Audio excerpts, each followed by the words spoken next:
Awali dengan berdoa. Maka dari itu berdoa dimulai. Berdoa selesai. Mulai pembelajaran saya absen ini. Agung Irawan, Alfonsius, Ahmad Husaini, Andi Lau, Doni. Apa kabar kalian? Sehat? Siap untuk mengikuti pembelajaran kita pada hari ini? Alhamdulillah. Ya. Ada yang masih ingat materi kita pada pertemuan sebelumnya? Persiapan lahan. Ya, sabar ya. Apa materi kita pada pertemuan sebelumnya? Kegiatan penyiapan lahan, Kegiatannya apa saja?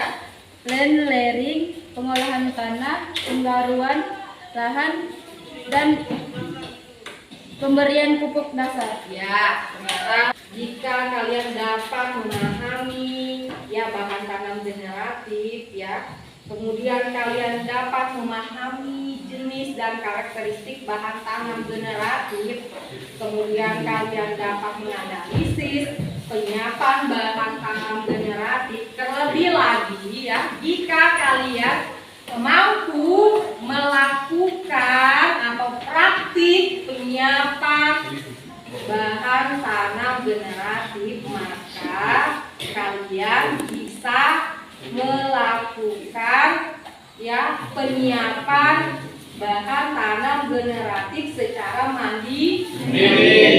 Jika sewaktu-waktu kalian ingin menanam contoh timun, tomat, cabai, maka kalian tidak perlu ke toko pertanian untuk membeli bibit. Yang saat ini kita pelajari yaitu KD 3.2. Itu menganalisis penyiapan bahan tanam. IPK dan KD 3.2 yaitu 3.2.1 yaitu menjelaskan bahan tanam generatif. 3.2.2 yaitu menjelaskan jenis dan karakteristik bahan tanam generatif. Baik, saya akan mulai untuk menyampaikan materi kita pada hari ini, yaitu ada penyiapan bahan tanam. Ya, kita mulai dari pengertian bahan tanam generatif. Bahan tanam generatif. Ada yang sudah tahu bahan tanam generatif itu apa?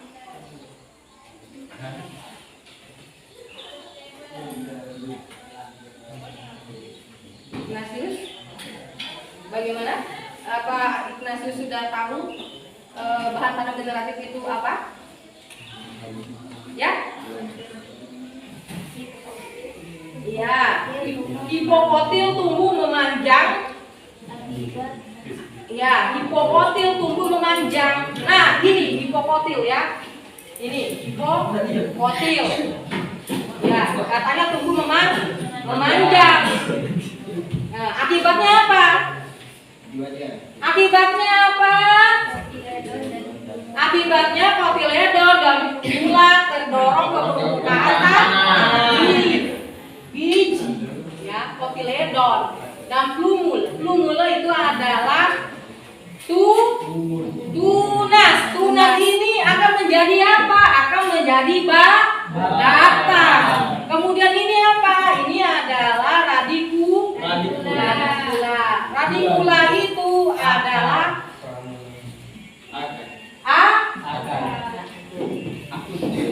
ya, seperti itu perbedaannya ya. Kalau hipogel itu tadi sudah jelas, kotiledonnya itu masih berada pada media tanam ya. Kalau epigel itu kotiledonnya dia naik ke permukaan media tanam seperti itu ya. Kemudian kita lanjut materi berikutnya. Nah, ini merupakan analisis penyiapan bahan tanam generatif. Di sini kita menentukan teknik memotong buah. Ada buah apa saja? Timun, tomat, atau cabai. Ada buah timun, tomat, dan cabai. Yang bagaimana? Yang lain masih ada pertanyaan? Sapa, bagaimana? Masih ada pertanyaan, Sapa? Ada Bu. Ya, silahkan. Tanaman mangga itu bijinya termasuk ke dalam jenis apa sebenarnya? Epigel atau epigel? Hipogel atau epigel?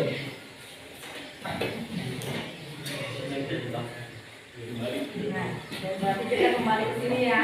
Yang ada pertanyaan, tanaman mangga itu bijinya itu termasuk ke dalam jenis yang mana?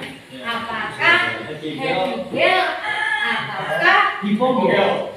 hipogel ya? Hipogel. Nah, itu kalau tanaman mangga untuk memastikannya ya, alangkah baiknya kita telah terlebih dahulu ya bijinya seperti apa. Ini bijinya memang terkesan tunggal, ya terkesan tunggal ya. Padahal mangga ini bijinya ya termasuk ke dalam jenis epigel atau berkeping dua. Maka dari itu kita akan buktikan terlebih dahulu apakah benar biji mangga ini termasuk ke dalam jenis epigel. Nah, saya perlihatkan kepada kalian. Setelah saya buka, ya biji mangga yang terkesan biji tunggal ini saya buka. Nah, di dalamnya itu membelah menjadi dua sama apakah terlihat? Apakah terlihat? Itu seperti itu ya. Inilah pembuktian bahwa biji mangga ini termasuk ke dalam jenis epigel. Biji berkeping dua. Ya, seperti itu Sabta. Bisa dipahami? Baik, terima kasih Sabta. Kelompok pertama, Yoris. Kelompok kedua, Sabta. Kelompok ketiga, ya, yang mewakili Sesio. Kemudian kelompok keempat, Syarifan. Kemudian yang kelima, kelompok lima, Sabi. Ini Bu, Sabi. Memang dia Bu. Anda buka dulu. Ya. Kelompok enam, Jordi. Ini ada keterkaitannya dengan Ini sebagian aja gitu Bu ya. Jangan terlalu panjang dulu. ya, yang mewakili, yang benar-benar mencerminkan. Ya, di dalam media atau di dalam tas. Sedangkan epigel ya, untuk epigel berkeping dua itu di pohonnya naik ke atas ya. Selamat siang teman-temanku sekalian. Siang. Pada kesempatan kali ini kami dari kelompok 2 yang dimana saya sebagai moderator dan Sabta Pratama sebagai pembaca materi kita. Bahan tanam generatif ini yaitu sebagian tanaman yang diperoleh dari peluburan sel kelamin jantan dan sel kelamin betina atau melalui proses perkawinan. Yang kesimpulan kami, semakin tua tanaman atau buah atau pohon yang ada, maka semakin baik biji yang ada, karena di mana pohon dan buah itu harus matang di atas pohon. Sekian dari kami. Ya, Cuman mungkin ada kata yang agak ini ya kurang tepat sedikit ya dari pembenaran kesimpulannya.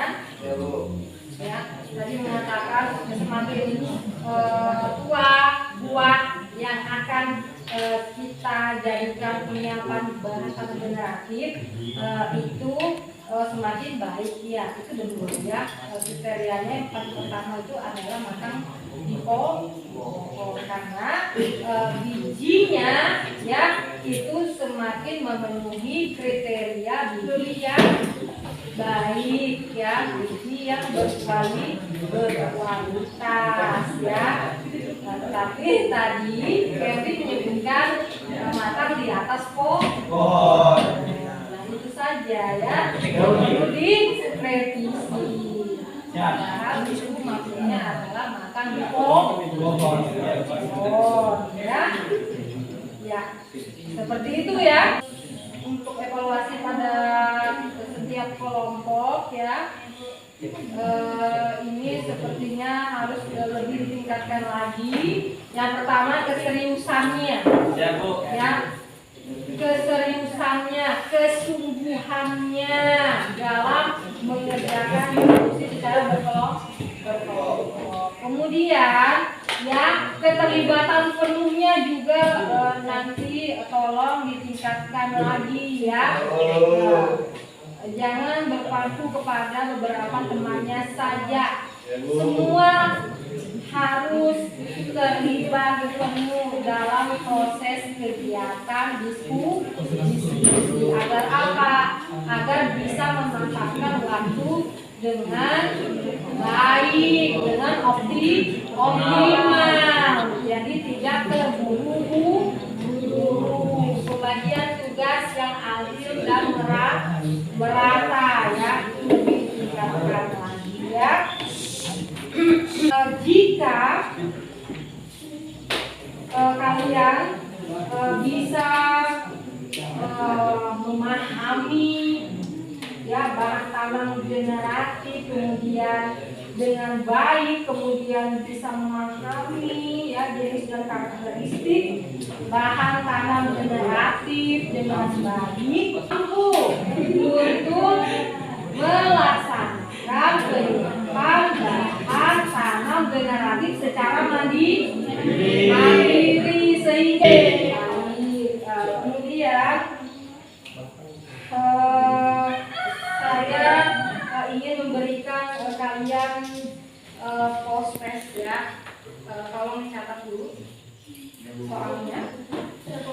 Terima kasih banyak atas proses pembelajarannya ya. Terima kasih banyak atas kebersamaannya ya, sudah bisa menjalankan proses pembelajaran. Pada pertemuan kita berikutnya ya, itu adalah ya betul sekali praktik penyiapan. Baik teman-teman, sebelum kita keluar dari ruangan ini, marilah kita berdoa menurut agama dan keyakinan kita masing-masing. Untuk itu berdoa dimulai.